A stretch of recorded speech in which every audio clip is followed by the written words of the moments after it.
Gracias por este espacio y gracias a los familiares, amigos, colegas que vinieron a esta charla porque de hecho algunos de ustedes disculparán haber escuchado ya varias veces lo que voy a decir, sobre todo aquellos que son mis estudiantes.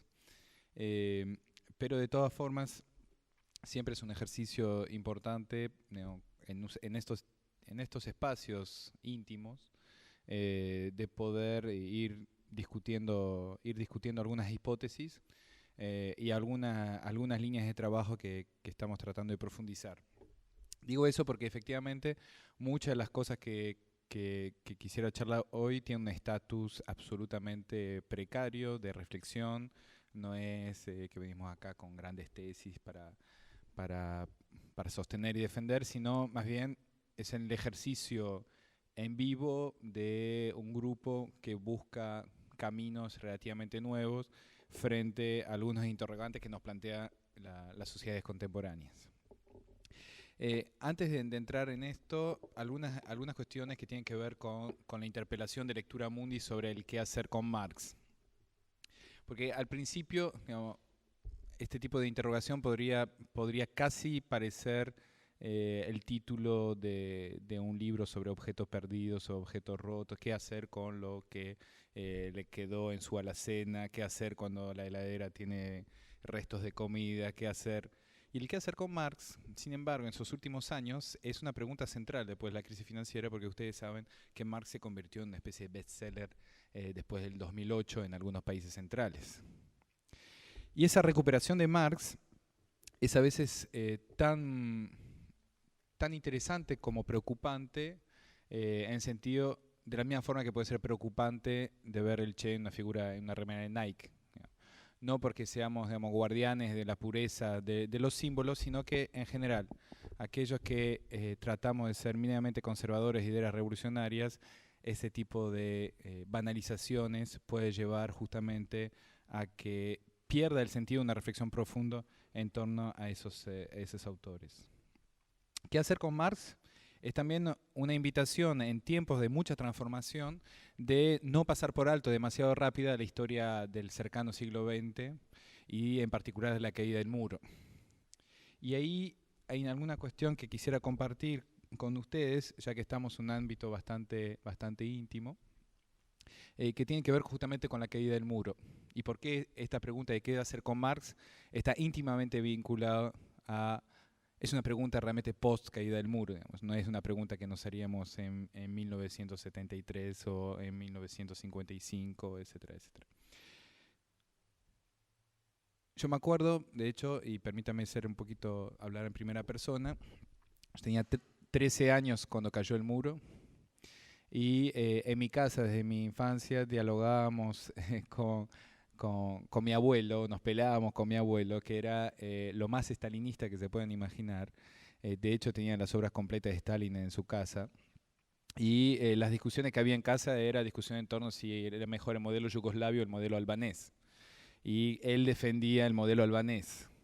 Eh, lo más trágico de esto no era sus aspiraciones stalinistas, eh, sino que después de la caída del muro, la obra completa de Stalin terminó siendo un objeto que acumuló polvo en un anaquel atrás de la televisión que ahora estaba siempre prendida. Y en ese punto, todo lo que podía ser, digamos, de angustiante una discusión con un stalinista, que además era mi abuelo, se convirtió en una especie de resabio con el cual tenía cierta nostalgia, hacia el cual tenía cierta nostalgia, porque ahora, de hoy en más, después del 89, con mi abuelo, no hablaría de vuelta de casi nada. Y ese qué hacer con Marx tiene que ver con ese desasosiego y esa quietud que ha habitado muchos seres, en particular en los países centrales. Les estoy hablando de una experiencia vivida en Francia en los años 80. En estas tierras, por suerte, es una preocupación, es una discusión que sigue vigente y es una preocupación y una pregunta que todavía tiene sentido. Que tiene sentido para aquellos que la formulan y para aquellos que la escuchan. A su vez, el qué hacer interpela también una cuestión de una práctica de una universidad que justamente tiene con cierta ambición de ir conectando una reflexión teórica con una práctica. Y en ese punto quisiera también deslegitimarme totalmente sobre Marx. O sea, no soy un especialista de Marx, ni vengo a plantear acá una lectura erudita de Marx. Simplemente plantear una discusión o una interpretación sobre lo que personalmente me ha quedado en Marx de una suerte de forma incorporada de las lecturas que quisiera repasar rápidamente. En primer lugar, sin duda la forma de nombrar y de conceptualizar la experiencia humana del trabajo, en particular de la vida obrera, de la explotación y la alienación, que la vida social puede leerse bajo un paradigma energético y que esto es la forma más acabada del materialismo, que la economía política es antes que nada desvelar las relaciones de dominación que se establecen entre los hombres, disimuladas por las relaciones entre las cosas, que el capital tiene formas múltiples y contradictorias de acumular trabajo, que las cuestiones sobre la moneda no es una cuestión saldada dentro de Marx, que por lo menos hay algunas cuestiones contradictorias y que eso es justamente un objeto que nos interesa particularmente, y que todavía hay una pregunta abierta sobre la teoría del valor en Marx, que son justamente algunos de los temas que quisiera retomar hoy. De esas incorporaciones surgen preguntas particulares para hacernos hoy sobre nuestras sociedades contemporáneas, ¿no? Una reflexión extra contemporánea, extratemporal sobre Marx. Y uno de los temas que queremos trabajar, porque son los temas sobre los cuales estamos investigando, tiene que ver con la economía de los sectores populares. Y nos vamos a concentrar hoy en particular sobre ese tema. Las preguntas que van a surgir acá no son mías, se deben mucho a los diálogos con mis colegas, muchos de ellos están acá, y en particular los diálogos con Ariel Wilkes, que también se encuentra acá, lo cual me permite hacerlo totalmente responsable de cualquier barbaridad que vaya a decir. Y entre muchos de esos diálogos que hemos tenido, hay uno en particular sobre el cual quisiera volver y que va a atravesar lo que voy a tratar de contar ahora, que tiene que ver con un seminario que dimos juntos sobre Moss y sobre el ensayo sobre el don. Fue justamente en ese seminario donde terminé de convencerme de una forma particular de leer a Marcel Mauss, que es la idea de que la deuda es el principio societal fundante.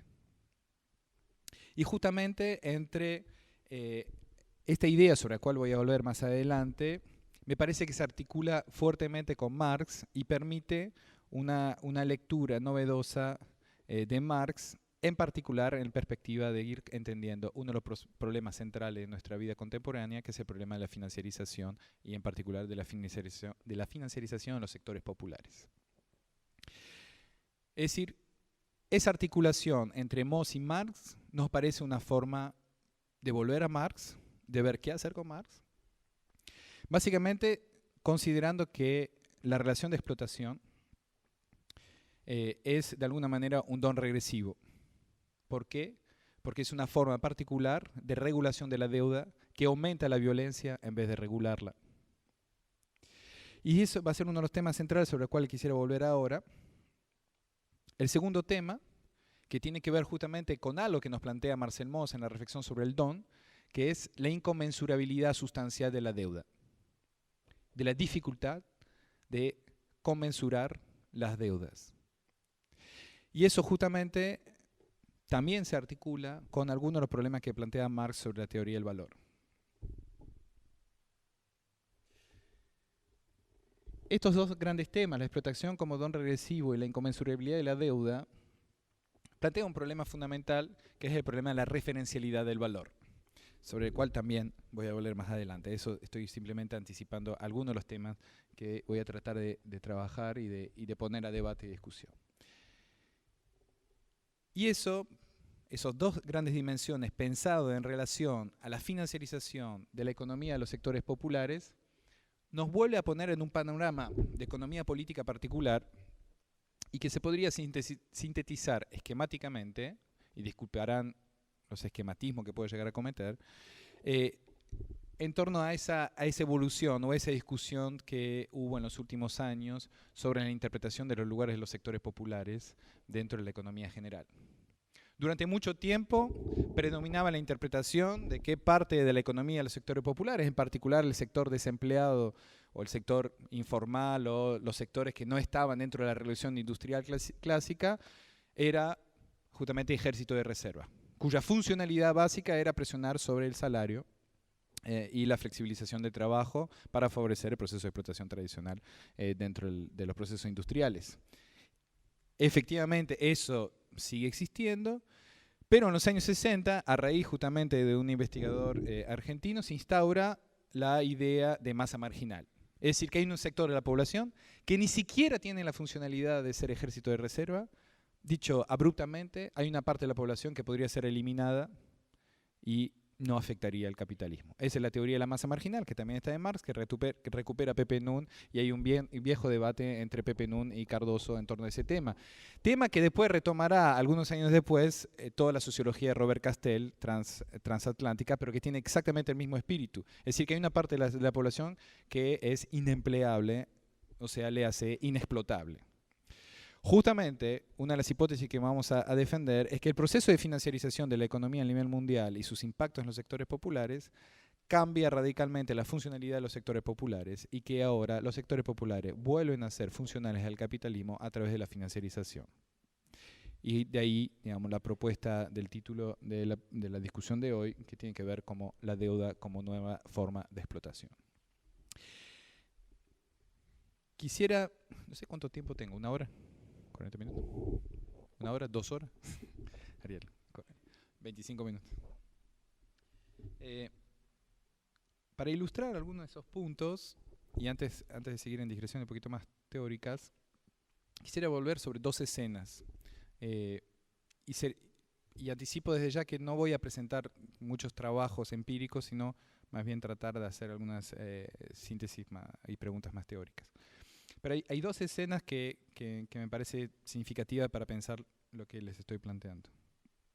Primera escena, un ministro de Desarrollo Social de la provincia de Buenos Aires hace algunos años en una reunión me pregunta abruptamente cuánto hay que pagarle a un cartonero para que deje de ir a la quema. Y esa pregunta sobre cuánto hay que pagar a un cartonero para que deje de ir a la quema, en su momento me pareció una pregunta absolutamente absurda, porque dije, mira, si un tipo gana 1.000 pesos en la quema, le das 2.000, gana 3.000, si gana 1.000 y le das 3.000, gana 4.000, así sucesivamente.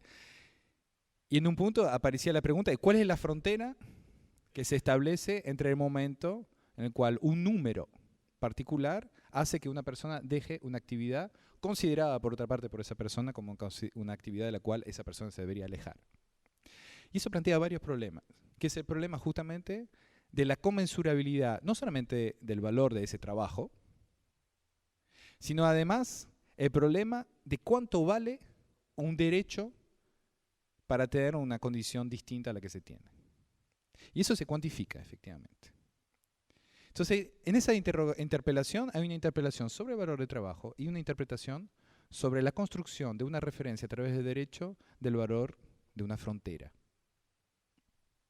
Segundo ejemplo, en un taller de una cooperativa que se estaba armando de reciclado acá en San Martín, hacíamos un trabajo de organización del colectivo de trabajo. Bueno. Y un ejercicio que hicimos fue con plastilina, le dimos a los trabajadores plastilina y con la indicación de que de a 2 se elaboraba un objeto. De a 2 se negociaron esos objetos y se elaboraron esos objetos. La mayoría de los objetos, de hecho, dicho sea de paso, son objetos domésticos o vinculados justamente a la actividad laboral. Y en un segundo tiempo se pidió a los miembros del taller que pusieron un precio a ese objeto. Todos los ahí presentes pusieron el precio que consideraban que era el precio de la plastilina que habían usado. Es decir, 50 centavos, 60 centavos, 1 peso, etc. Y eso nos sirvió justamente para trabajar dentro del ámbito de reciclado el problema de, primero, que parte del trabajo de reciclado está vinculado justamente al trabajo, y 2, a la evaluación de ese trabajo. Y eso es otra forma, no tanto desde la perspectiva del Estado, sino desde la perspectiva de los trabajadores, del problema de la evaluación del trabajo. Esas dos figuras Se complejizan todavía más cuando además se suma los datos que nosotros tenemos desde un registro etnográfico sobre la financiarización de los sectores populares, en particular en Argentina y en Brasil. ¿Por qué digo desde los registros más etnográficos? Porque justamente en general el mundo de la economía no contabiliza el endeudamiento de los sectores populares, o muy pocos. Hay muy pocas herramientas para hacer encuestas sobre esos universos. ¿Por qué? Porque a priori se considera justamente que son universos que no acceden a las finanzas. ¿Sí? En los registros etnográficos que tenemos, justamente dan cuenta de que los sectores populares están financiarizados. Y ese doble movimiento de dificultad de encontrar una referencialidad al valor, tanto desde el punto de vista del Estado y del derecho, como desde el punto de vista del trabajo, como la financiarización de los sectores populares, produce una nueva tensión y una nueva interrogación sobre los sectores populares que nos habilita justamente a plantear una economía política de los sectores populares que tomen en cuenta esas distintas dimensiones. Y permítame en ese punto justamente leer un texto de Marx que surge de un texto que escribió en 1848 que se llama Crédito y Bancos. No encontré versión en castellano, acá la compañera creo que consiguió, con lo cual es una traducción propia, disculparán los errores. ¿Podemos pasar al slide siguiente? Y es un texto sobre el cual nos llamó, que fue interpelado por Lazzarato, Mauricio Lazzarato, sobre el cual vamos a volver a posteriori. Se lo leo rápidamente. El crédito es el juzgamiento que la economía política tiene sobre la moralidad de un hombre. En el crédito, en lugar del metal o del papel, es el hombre en sí que se convierte en mediador del intercambio. No en tanto que hombre, pero en tanto que existencia de un capital y de sus intereses. Desde ahí, quitando su forma material, el medio de intercambio ha sido sin duda regresado al hombre y se reinstaló en el hombre, pero únicamente porque el hombre está sacado de sí mismo y porque se convirtió para él mismo en una forma material. No es que el dinero en el seno del sistema de crédito sea abolido en el hombre, es el propio hombre que se cambia en dinero. Dicho de otro modo, el dinero se encarna en el hombre. La individualidad humana, la moral humana, se transforma a la vez en artículo de comercio y en existencia material del dinero. Siguiente. Volvé, por si alguien estaba leyendo de vuelta. Este texto, sobre el cual vamos a volver en varios puntos, justamente en el momento en que lo escribe Marx, el crédito, como forma justamente de explotación, es una de las formas marginales del proceso de explotación. Pero ese texto cobra relevancia cuando justamente una de las formas centrales de la explotación hoy en día no es solamente el proceso industrial, sino también el proceso financiero. Es decir, que no es solamente la relación D-M-D', sino también la relación D-D', sobre la cual vamos a ver más adelante. Esta perspectiva, ahora sí pasamos al siguiente, implica salir de una concepción insular de la economía popular, tal como se ha estructurado en los últimos tiempos, en particular en algunos campos, para citar solo uno, la economía social o la economía solidaria, que ve el mundo de la economía popular como un mundo aparte. En gran medida porque la propia sociología ha construido ese mundo como un mundo insular, considerando que justamente la economía de los sectores populares es una economía de la reproducción, cuando la economía de los sectores populares para nosotros es una economía de la producción. Para ir en contra de las interpretaciones que hacía la Risa Lomnitz en su momento. En esta perspectiva, y retomando el texto de Marx, implica, para volver a una economía general, en primer lugar, pensar los procesos de subjetivación que produce esas relaciones de crédito. Claramente, el hecho que el dinero se haga cuerpo es una forma de subjetivación radicalmente distinta al proceso industrial. Segundo, pensar las tramas de derechos en las que se inscriben los sectores populares, porque efectivamente gran parte de los derechos hacia los trabajadores se estructura en torno a la relación industrial. ese tipo de relación, la relación financiera, implica una nueva reflexión sobre el derecho.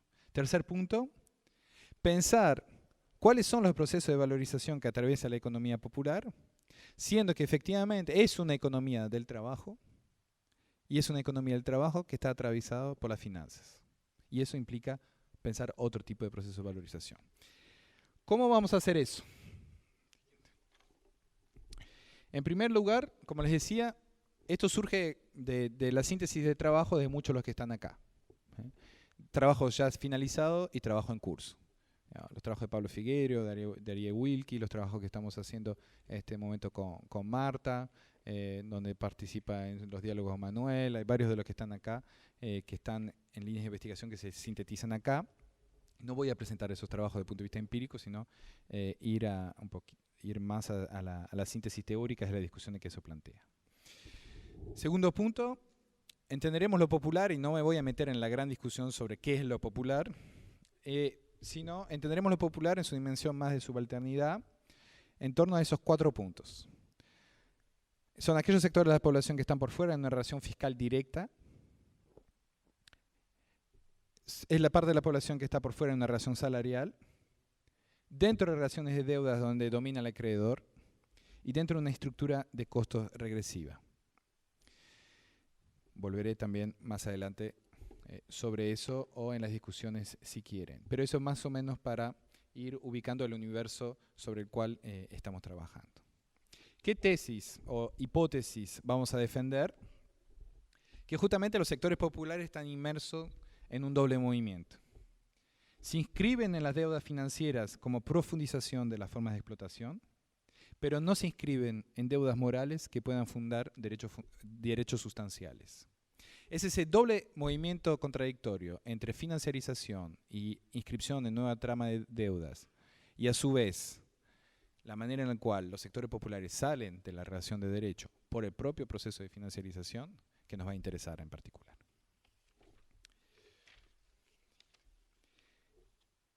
Esto lo voy a hacer en 2 tiempos. Un primer punto en el cual justamente vamos a ver cómo esa economía de deuda articula con la economía de los sectores populares.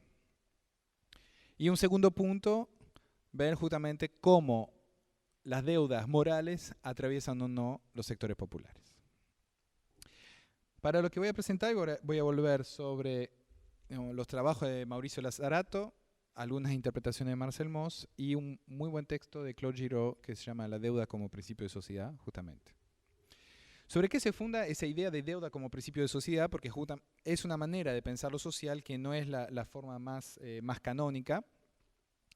Pero básicamente Marcel Mauss encuentran a través de la idea de hecho social total y el análisis de Mauss sobre la relación de don y de contradón, que ahí está la sociogénesis del conjunto de relaciones sociales. En gran medida, podríamos ir muy lejos en eso, la primer deuda es la deuda de vida, es decir, la deuda vinculada con la representación de la muerte, la relación con los dioses, etcétera, etcétera. Es decir, la conciencia de la vida asociada a la deuda hacia alguna autoridad superior. Esta idea que está en Marcel Mauss y que los discípulos de Marcel Mauss retoman particularmente, estoy pensando en Daniel Lecopé o en Louis Dumont, y que la teoría regulacionista retoma ampliamente actualmente, funda la idea de que toda relación social es una relación de deudor-acreedor. Y que la deuda es una forma fundamental de regulación de la violencia social. De hecho, si ustedes miran en Lévi-Strauss, el análisis que hace Lévi-Strauss de la prohibición del incesto, infine dice la prohibición del incesto funda la exogamia funda una relación de don y de contradón, que lo que hace es regular la guerra a la paz. Con lo cual, la idea de la deuda como principio de sociedad es la idea de que estas son las formas en las cuales las sociedades humanas regulan su violencia originaria. ¿Sí?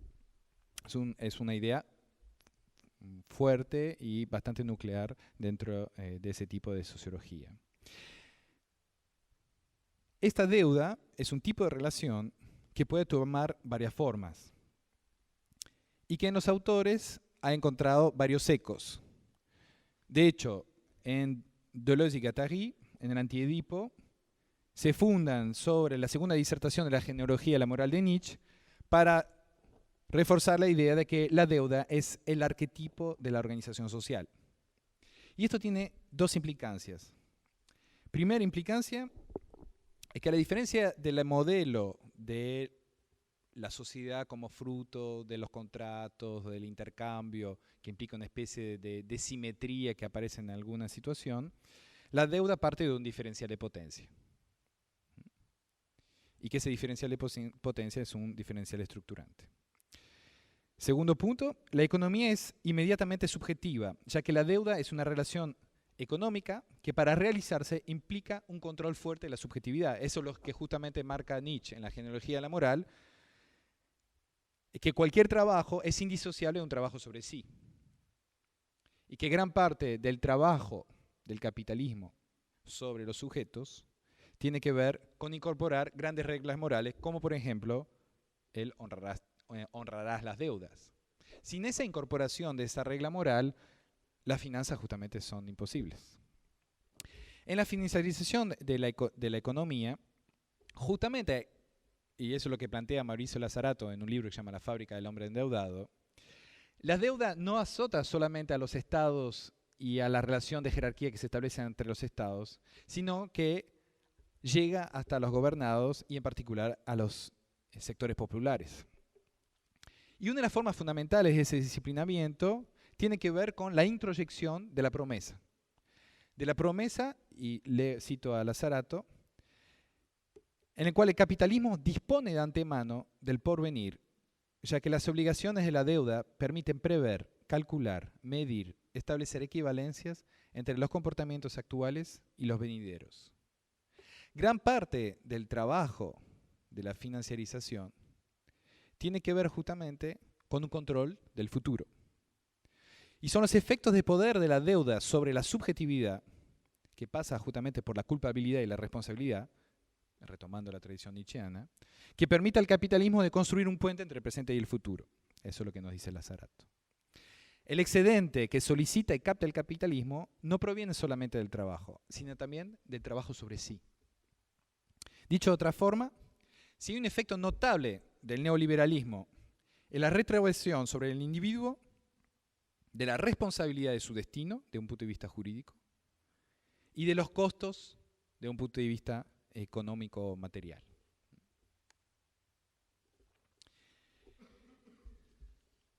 De un punto, las implicancias que tiene esto sobre los sectores populares nos permite fundar esa lógica que surge de discusiones que hemos tenido con Ariel justamente, de que cuanto más pobre, más costos.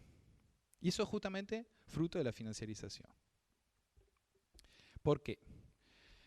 Gran parte de la crisis de los sistemas de protección social en aquellos países donde existían, implica justamente una retroversión sobre la persona de los costos presentes, pero también de los costos futuros, en el sentido que la supresión, por ejemplo, del sistema jubilatorios implica anticipar el momento de la inactividad y eso se anticipa a tiempo presente, porque es una acumulación que tiene que ser actualizado a tiempo presente. Es un primer punto. Segundo punto, gran parte de la lógica de consumo de los sectores populares son consumos localizados y fraccionalizados. Es decir, que en gran medida la lógica del consumo tiene que ver con, en vez de comprar 2 litros de aceite, se compra 10 gramos de aceite. El costo relativo de esos 10 gramos de aceite es mucho más alto que el hecho de poder comprar al por mayor o simplemente en un supermercado tradicional. El costo de capital oscila dentro del sector, no les estoy hablando de los usureros, del gota a gota, como dicen en Colombia, sino del sector crediticio formal, no necesariamente bancario, en lo cual la tasa de crédito oscila entre 40 y 78%, y un usurero puede llegar a cobrar hasta 100% sin ningún problema. En el caso de Colombia, por ejemplo, donde estuvimos hace poco, los gota a gota, o sea, los usureros, pueden llegar a cobrar hasta 2.000 y pico por ciento de tasa de interés. 2.000 y pico de por ciento, es enorme. Y de hecho, en unos trabajos que están haciendo colegas en Colombia sobre vendedores en la calle, recicladores, etcétera, etcétera, uno de los problemas centrales que identifican tiene que ver con la deuda y con la financiarización. Cuarto punto, el endeudamiento de las redes sociales. Gran parte de redes sociales, por ahí no es el término más apropiado, no en Facebook, sino justamente el endeudamiento en las relaciones de cercanía, que tiene que ver con que justamente gran parte de la forma de reproducción y de producción de la economía del sector popular tiene que ver con poder endeudarse en las redes más cercanas. Y último punto, que es un punto importante de la lógica de la economía del sector popular, es que tiene que ver con las lógicas de distinción o identificación en los patrones de consumo. Gran parte de los procesos de financiarización están asociados a una modificación de los patrones de consumo y en particular, como se observa en los sectores populares, el uso de los celulares o las zapatillas como objetos de distinción, inclusive como objetos de acumulación. Todos esos elementos, que cito en forma un poco descosida, van en el sentido de que, en forma general, estar en una economía de los sectores populares implica estar siempre atrás de las necesidades en términos de financiamiento. Y eso vuelca a gran parte de la población justamente a esa financiarización. Si quieren después, si quieren quieren que discutamos datos, podemos hacerlo y varios de los aquí presentes podrían contribuir en eso. Eso va en el sentido de lo que justamente Lazzarato llama la fábrica del hombre endeudado. Es decir, la fábrica del hombre endeudado no es solamente la típica figura de la clase media norteamericana que está dentro del sector formal, que tiene una acumulación mínima y tiene acceso a 10 tarjetas de crédito, sino que la financiarización de la fábrica del hombre endeudado en los sectores populares en Argentina y en muchos países latinoamericanos tiene que ver con ese esquema de estar siempre atrás de la posibilidad del cierre de la producción de su vida. Y estar atrás de la posibilidad de cierre de la producción de su vida no significa estar en una lógica de reproducción, justamente. Significa que la financiarización forma parte de la producción de la vida de los miembros de los sectores populares.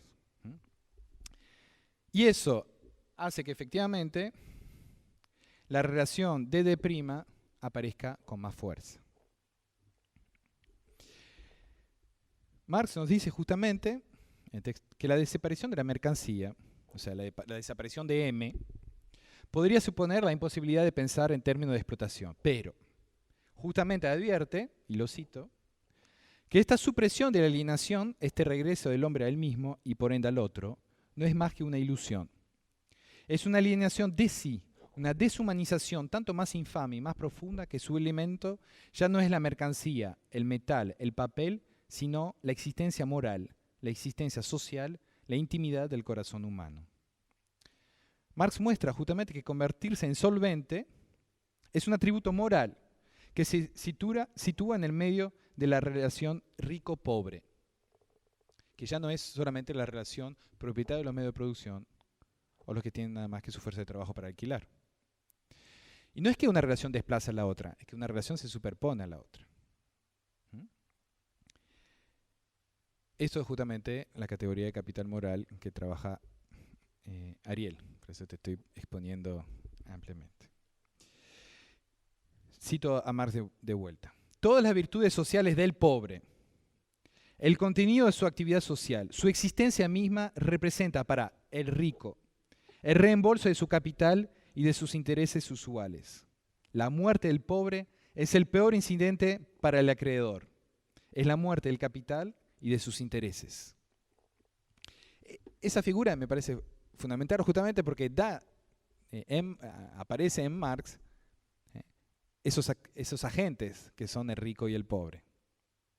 Que justamente hay un desplazamiento entre propietario y medio de producción y los que tienen nada más que su fuerza de trabajo para alquilar. Hay un desplazamiento en ese texto de Marx hacia la figura de la relación rico-pobre. Desplazamiento en sentido que, en ese texto, que no significa sustitución. Es decir, que significa más bien superposición. El contenido del dinero, en ese caso, no es solamente el trabajo, sino la existencia misma. ¿Eso qué significa? Que obviamente el pobre, para pagar sus deudas, tiene que trabajar. Y obviamente el dinero captado a través del flujo financiero es un dinero que proviene del trabajo. Pero no solamente proviene del trabajo, sino que también proviene de los efectos de la subjetivación que produce la relación de deuda de tipo financiero.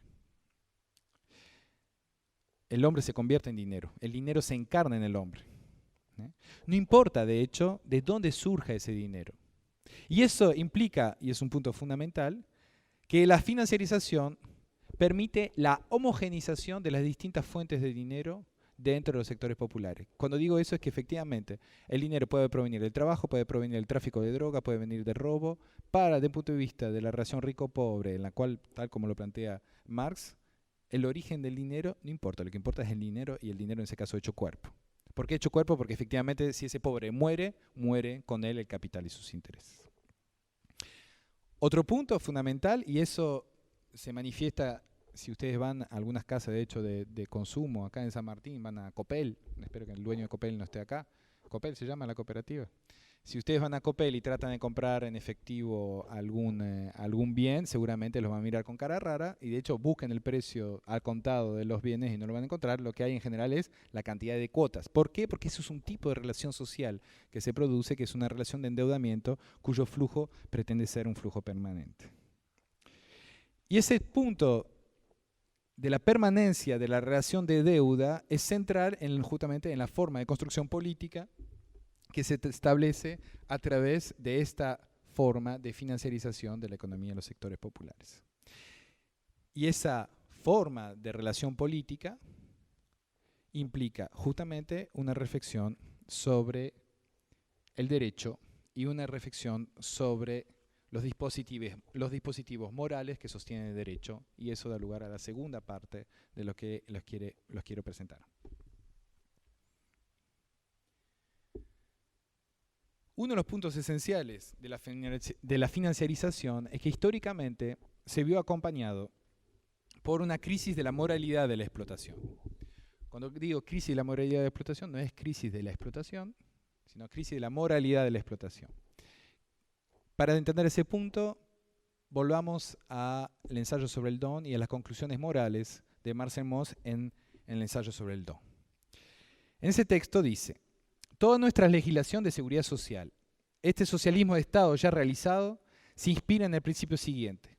El trabajador ha dado su vida y su labor a la colectividad por un lado y a sus patrones por otro. Y, si tiene que colaborar con la obra de seguridad, aquellos que se beneficiaron con sus servicios no se liberan de sus deudas hacia él con el pago de un salario. Y el Estado, como representante de la comunidad, le debe, junto con su patrón y con sus propios aportes, cierta seguridad en la vida contra el desempleo, contra la enfermedad, contra la vejez y la muerte. Ese texto, para mí es fundamental, porque efectivamente es el texto que conceptualmente funda la idea de protección social en los países centrales. Y de alguna manera funda lo que podemos llamar una sociabilidad de tipo socialdemócrata. ¿Por qué? Porque implica que efectivamente el trabajo, la deuda que constituye el trabajo, no se salda con el salario. Y vuelvo a esa idea de que justamente la relación de explotación es una relación de don regresiva, es decir, el salario aparece como contradón del trabajo, pero es un contradón que es menor al trabajo dado. Y como contradón menor al trabajo dado, es justamente por eso que acumula violencia. Es un punto de conexión fundamental entre Marx y Mauss. No, dice Patricia. No. Estamos en clase juntos todos los jueves a la noche y son largas horas de discusión sobre eso. Y vino acá para discutirme, de hecho, todos esos puntos. Y ese punto para mí es esencial porque justamente parte del razonamiento de la socialdemocracia fue asumir la explotación como fuente sustancial de derecho y de moral. Es decir, el planteo de Marcel Mauss, y que después retomará en gran parte de las ideologías socialdemócratas, es: mientras haya explotación hay deuda hacia los trabajadores. Y esa deuda hacia los trabajadores es lo que funda la progresividad de los derechos, lo que funda las negociaciones permanentes sobre el trabajo, lo que funda que nunca la socialdemocracia va a llegar a un punto en el cual dice, ya está, el trabajador tiene lo que le corresponde, porque nunca tiene lo que le corresponde, porque por definición la explotación es una relación de deuda en la cual la deuda no se salda a través del salario. Y eso justamente es lo que funda sustancialmente un derecho hacia los sectores populares o un derecho hacia la clase obrera en la socialdemocracia. ¿Cuál es el problema? Y cuando digo derecho sustancial es decir que es un derecho que está fundado sobre una deuda, no un derecho fundado sobre una autorreferencialidad.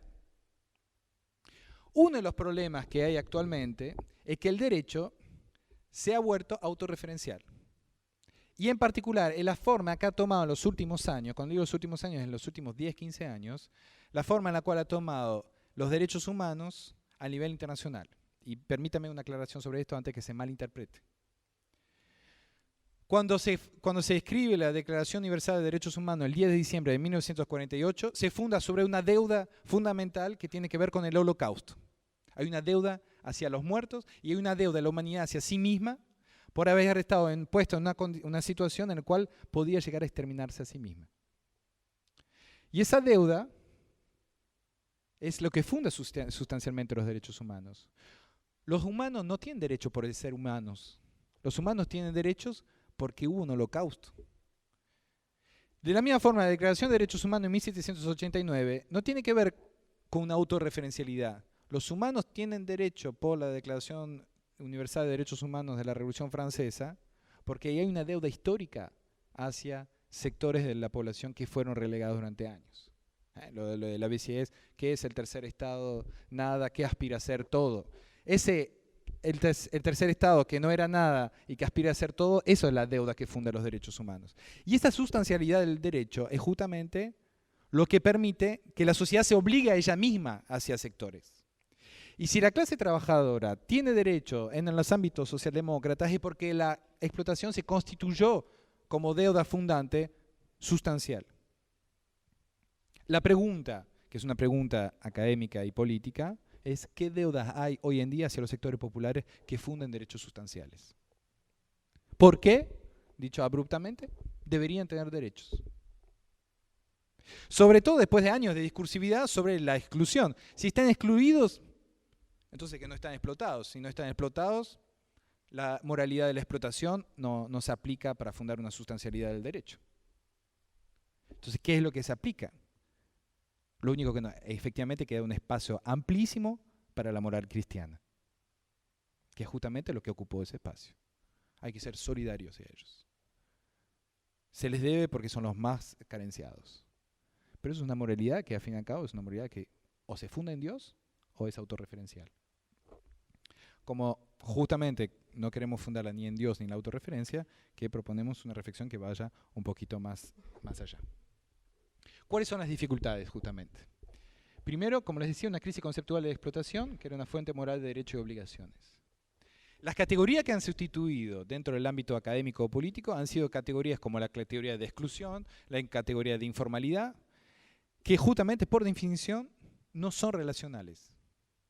Es decir, no hay un excluidor claramente identificado. No hay un informalizador claramente identificado. ¿Cuál es la relación política que hay atrás de eso? Entonces, aparecen entonces las grandes discursividades tipo Amartya Sen, que la exclusión se funda sobre el hecho que uno no accede a algo, no accede a los mercados, y por ende la política consiste en eliminar las barreras para que los pobres puedan acceder a los mercados. Esa es la lógica de la exclusión. La lógica de la exclusión es la lógica de la barrera, pero eso no es una lógica relacional. Y tercer punto que dificulta todavía más esa reflexión es que en los últimos tiempos, una de las pocas formas en la cual se ha vinculado, y lo que voy a decir tiene un registro más de opinión y de opinión política que de una reflexión académica profunda, pero no importa, porque qué hacer con Marx como tiene una dimensión política, vamos más adelante. Gran parte de la relación hacia los sectores populares surge de una triangulación vinculado con el derecho a la seguridad de las clases medias y medias altas. Es decir, lo que antes se llamaba la contención de las clases peligrosas. que hoy en día se estructura en torno a ese derecho a la seguridad de unos sectores. Y en gran medida, y permita ser un poquito más polémico con lo que ocurre hoy en día en Argentina, me parece que en gran medida muchas de las acciones que se han orientado hacia los sectores populares en los últimos años han sido acciones que tienen que ver con acciones de contención. Y se lo digo más provocativamente. ¿Por qué los sectores populares tienen derecho a la asignación universal por hijos? ¿Dónde está la sustancialidad de ese derecho? Y les hago una segunda pregunta. ¿Por qué la asignación universal por hijo entonces son 200, 300 o 400 pesos? ¿Cómo se hace el cálculo de esa frontera? Porque la sustancialidad del derecho permite una comensurabilidad. Y eso es una cosa fabulosa de la socialdemocracia. Voy a quedar re socialdemócrata después, no importa. Pero y eso voy a volver en la discusión más adelante. 3 propuestas para debate. Primera propuesta, efectivamente, dentro de una lógica de financiarización de los sectores populares, repensar la explotación de la relación DD', no porque haya reemplazado la relación DMD', sino porque se suma a ella y porque es muy productiva de una nueva subjetividad política, con lo cual es fundamental para pensar una economía política hacia los sectores populares. Si logramos reidentificar los circuitos de explotación, inclusive en la relación de D', se puede volver a sustancializar el derecho hacia los sectores populares. Sustancializar es decir, fundar deudas. Fundar deudas que tengan la fuerza de una obligación moral, porque sociológicamente son las deudas que obligan, no las deudas autorreferenciales. Segundo punto, la figura rancieriana. La igualdad no es el punto de llegada, es el punto de partida, con lo cual cualquier disparidad en relación a la igualdad funda una deuda.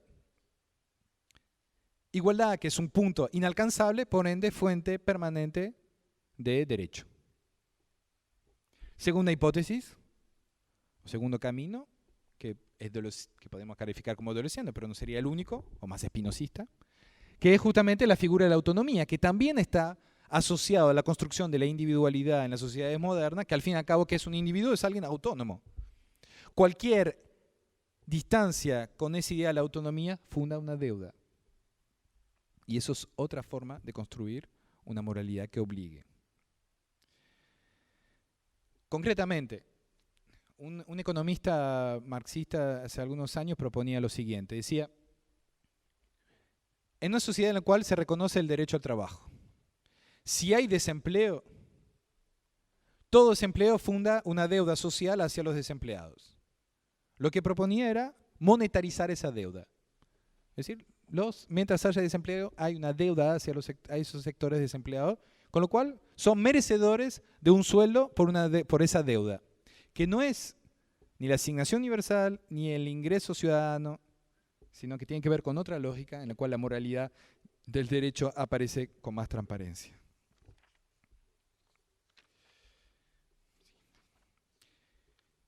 Para concluir, y para poder discutir, quisiera hacer 2 conclusiones, una conclusión teórica y una conclusión más política. Para conclusión teórica quisiera volver a Polanyi y justamente a su categoría de mercancía ficticia. Polanyi nos decía que hay tres mercancías que son mercancías ficticias, Karl Polanyi en la Gran Transformación. ¿Por qué son ficticias? Porque justamente no fueron creadas para ser mercancías. Es el caso de la tierra, es el caso del trabajo y es el caso tierra, trabajo y moneda. Que nos dice, son mercancías ficticias. Ahora, la ficcionalidad de la mercancía en Polanyi justamente es un argumento muy fuerte a favor de la inconmensurabilidad sustancial de cada una de esas mercancías ficticias. Lo cual se acerca bastante a la idea que trabaja Klossowski y Foucault del simulacro. Es decir, que al fin y al cabo la moneda es un simulacro del valor de las mercancías ficticias. Lo que es un problema desde un punto de vista teórico se plantea en el esquema que presentamos como un problema central. Es decir, si estamos en una economía en la cual la financiarización implicó una puesta en crisis de la referencialidad del trabajo, por lo propio de la relación de D'. Es decir, no que destruye el valor del trabajo, sino que destruye la referencialidad que permite la comensurabilidad de ese trabajo. Eso por un lado. Si por otro lado se destruye la trama de derechos que permite sustancialmente producir una referencialidad al valor de las cosas, cuando digo sustancialmente, es decir que produce arbitrarios del valor construido desde el derecho. Que sería una forma de contestarle a aquel ministro de Desarrollo Social de la provincia de Buenos Aires. Si hay una destrucción de estas dos grandes referencialidades, entonces efectivamente la economía de los sectores populares se ve condenado a estar en el mundo de la inconmensurabilidad. Y es en la inconmensurabilidad donde las asimetrías de poder justamente operan con más fuerza. Porque lo propio de la relación salarial formal es que permite una negociación referenciada permanentemente. Se sabe que el sueldo del año anterior era ese, que la inflación es X, y eso permite una negociación laboral, que es una negociación referenciada. La ausencia de referencialidad pone al desnudo y expone a los vientos de las asimetrías de poder. Segundo punto. Conclusiones políticas, tibias, porque en qué hacer con Marx, obviamente que hay una conclusión política radical que es, 1, apoderarse de los medios de producción, 2, apoderarse del crédito y invertir la relación deudor-acreedor. Bien. Tomando esa hipótesis como posible. Mientras tanto, primer punto, pasar de las políticas sociales, que es la forma en la cual se ha vinculado el Estado con los sectores populares, a una economía política de la economía popular. Una economía política que es política porque justamente contempla la nueva relación política que se establece a través de la relación financiera, y pensar esa relación política es pensar un tipo de relación de dominación, que es la dominación de tipo rico-pobre, que se superpone a la dominación de tipo propietario de medio de producción y que no tiene nada más que su fuerza de trabajo para alquilar, y que además produce una subjetividad particular. Y uno tiende a pensar que la subjetivación de la finanza está predominando sobre la subjetivación del proceso industrial. Segundo punto, pensar la pluralidad de las formas monetarias como forma de monetarizar las nuevas deudas sociales que aparecen a través de la financiarización. El ejemplo que les tomaba de ese economista que proponía monetarizar la deuda producida por el trabajo. Se le debe al ciudadano mientras no tenga las condiciones de autonomía. Se le debe al ciudadano mientras esté explotado, inclusive en la relación de D'. Se le debe al ciudadano mientras estemos lejos de la igualdad, que es el punto de partida. Tercer punto, que es una reflexión ya más factible, me parece más actual, que pasar de la deuda de seguridad a la deuda por igualdad. Y identificar la relación entre el discurso sobre la seguridad a un discurso sobre la gubernamentabilidad de los sectores populares. Porque está efectivamente correlacionado a la forma en la cual se estructura la sustancialidad del derecho. Y no podemos, y eso es una de las grandes enseñanzas de la economía política, pensar el derecho por fuera de las relaciones económicas. Último punto, sobre el cual ya he insistido, que es repensar las condiciones sociales de la autonomía. Es decir, ¿qué significa ser autónomo hoy? Y eso es para retrucar el individualismo, digamos. ¿Qué significa ser autónomo hoy en una sociedad financiarizada? Desgraciadamente, en Brasil, por ejemplo, hacia los sectores populares, eso ha consistido en educarlos a la financiarización, al punto tal que lo que se hace en Argentina de forma inconsciente se hace en Brasil de forma consciente, como una nueva forma de gobernar los cuerpos a través de la finanza. Y esa fábrica del hombre endeudado de la cual nos habla Lazarato es una forma sofisticada de la explotación y de la deuda financiera como explotación. Muchas gracias.